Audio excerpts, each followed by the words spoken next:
We have latency, IPv4 versus IPv6, understanding the difference with Alexander Asimov. So. Good afternoon. I hope the coffee break haven't already started. I'm presenting Curator Labs, and I want to discuss with you issues that could result in different latencies in IPv4 and IPv6. So let's start. From early adoption of IPv6, there was always a race. So IPv6 was always compared to IPv4, it's clear. And they were compared like younger and elder brothers. So IPv6 that is trying to overtake or to reach some value of IPv4. And there were multiple opportunities to compare. For example, prefixes, autonomous system numbers, traffic values, and of course latency. And 5 years ago, I think for the first time, in research made by Google, was a very strange results. They showed that IPv6 only,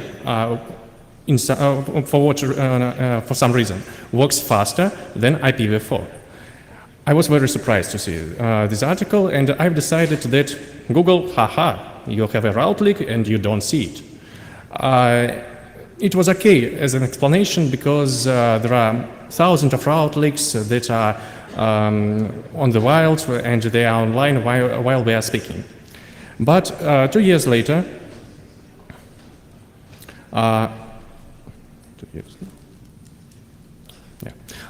2 years later, in report that was presented by Jeff Houston, there was again IPv6 proved to be faster than IPv4.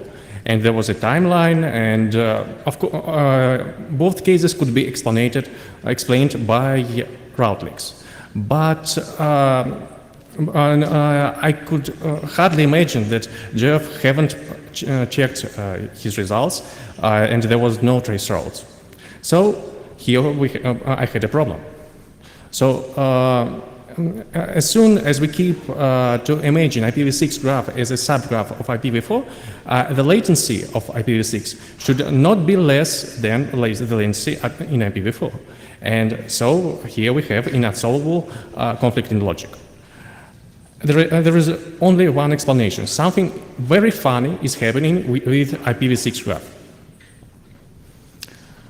First of all, I've decided to make as less zoom as possible. I've collected a lot of autonomous system paths, retrieved them from RIPE, from route views, from our own reflector. I've retrieved from these paths logic relationships between autonomous systems and compared the density. The density of peerings in IPv6 proved to be a little bit bigger than IPv4, but it could be very simple to explain because it's clear that a lot of autonomous systems that have in IPv4 private peerings could afford to use a route reflector instead of these private peerings. But of course, we don't see all paths. We are limited to what we retrieve from data sources. But as soon as we are able to retrieve the logical relationships, we are able to retrieve possible paths. Ignoring the issues with route leaks, there are only 5 kinds of paths that could occur in internet. And so there was very simple to retrieve all possible paths. And there was a surprise. The density of possible paths that could occur in IPv4 proved to be bigger than IPv6. So there was not even an explanation. It was a problem. And after that, I've decided to check. Maybe there is some big difference between these graphs. And this proved to be the right way.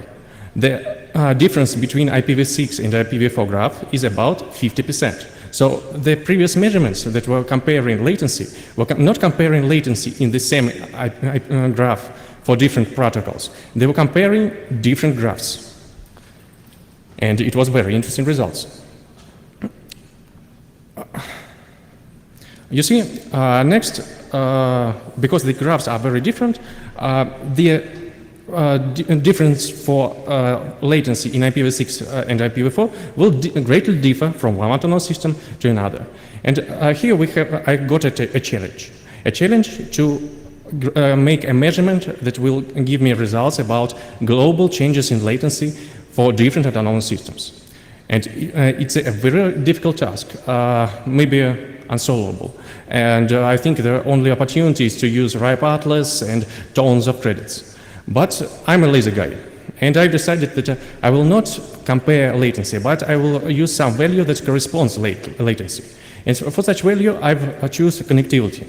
Connectivity is a mean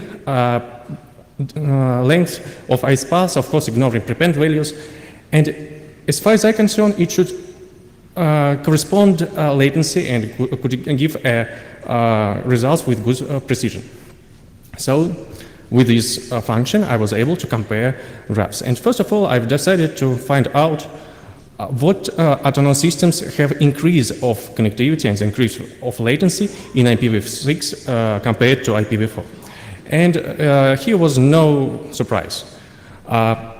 These autonomous systems have the biggest increase of connectivity value in IPv6 than IPv4. And all of them have, in IPv6, a subgraph of their connectivity in IPv4. So it was just as we were predicted when we were speaking about IPv6 as a younger brother of IPv4. Next, I decided to find out who benefit from using IPv6. And these brought very funny results. No matter what vendors were in IPv4, in IPv6, they all are using only Hurricane Electric. And Hurricane Electric proved to be a very smart choice. In IPv6, the connectivity value of Hurricane Electric is less than, not less only, is better than for IP transit providers, but also is better than any cloud service. And if you compare the number of direct customers in IPv4 and IPv6, in IPv4, Hurricane Electric not in top 5. It have no place even in top 10. But in IPv6, it is the first one. But and it even exceeds the autonomous systems that are believed to be Tier 1. But here we have a question. Who are Tier 1? You see, some say that they know members of Tier 1 club. Some say that they are members of Tier 1 club. And I'm pretty sure that they are among us. May I ask to raise representatives of Tier 1 their hands? Do we have some of them here? One? Only one? Okay. And do we have representative of Tier 1 in IPv6? Interesting. It's funny. And there is a problem. So all we know that STIG is not a member of Tier 1 club. But how could we be sure? Because here we meet a technical problem. A technical problem that we couldn't check. If the person who gives us, for example, raises his hands and tells us that he is a Tier 1, a real Tier 1. And a technical problem is that as soon as there is autonomous systems that gives customers opportunity to make their pref value less, we are not able to retrieve real relationships between these autonomous systems. But we can retrieve possible Tier 1. By possible Tier 1, I mean the autonomous systems that are in full mesh with the biggest one and have no links that have the pref value equal to customer pref value. So this is the possible Tier 1. I'm not speaking about Tier 1 set of autonomous systems for IPv6 or IPv4. I'm sorry. And this is possible Tier 1 list for IPv6. You see, it's very interesting. So two autonomous systems that even were in a top 5 of, if we are sorting vendors by the number of direct customers, are becoming customers of Hurricane Electric in IPv6. So this is the main reason. The main reason, as far as I'm concerned, is the value of traffic. The value of traffic differs from one network to another, but this is the graphs that I've retrieved from DETEX. It is one of the biggest internet exchanges in the world. And here we see that the traffic in IPv6 is less than about 100 times less than in IPv4. And so that is why the deployment, the adoption of IPv6 was delayed in some network, and some networks find here an opportunity to change the global market.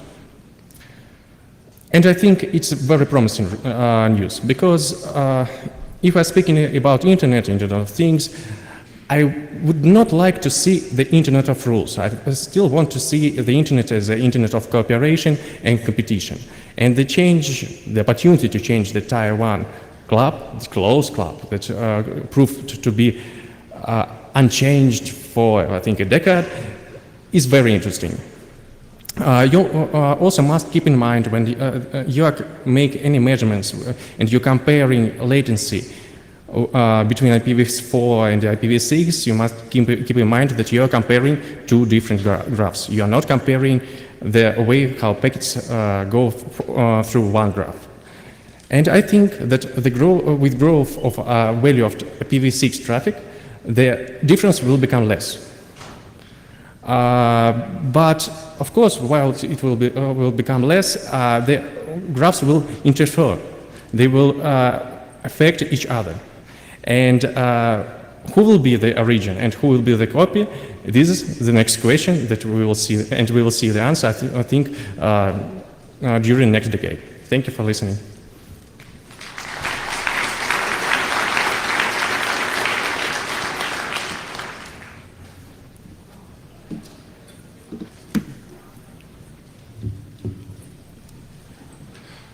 Good morning, Matt Petak from Yahoo. You made a statement just towards the end there that as the traffic grows, you expect the latency numbers, the delta latencies to change. Why do you think that an increase in traffic is going to change the latency results? You see, I think it will not directly change the latency. It will change the difference between graphs. This is now about 50%, will become less.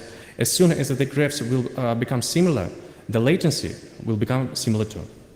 So increases in traffic will suddenly force people to change their connectivity models. I think increase of traffic, you see the way how the traffic goes, it is the reflection of economic relationships between autonomous systems. And if the traffic in IPv6 will be comparable to IPv4, the economic relationships will have zero difference in IPv6 and IPv4. So it could simply mean that either Mike Lieber is about to become a very rich man, or the tier ones are suddenly going to wake up. It'll be very interesting to see which happens. Thank you. Mike Joseph, Google Access. I was wondering if you've gotten any feedback or comment from Hurricane Electric about this topic. Not very much feedbacks from Hurricane Electric, but there are a few ones. Of course, they are thankful. Thank you. Any other questions?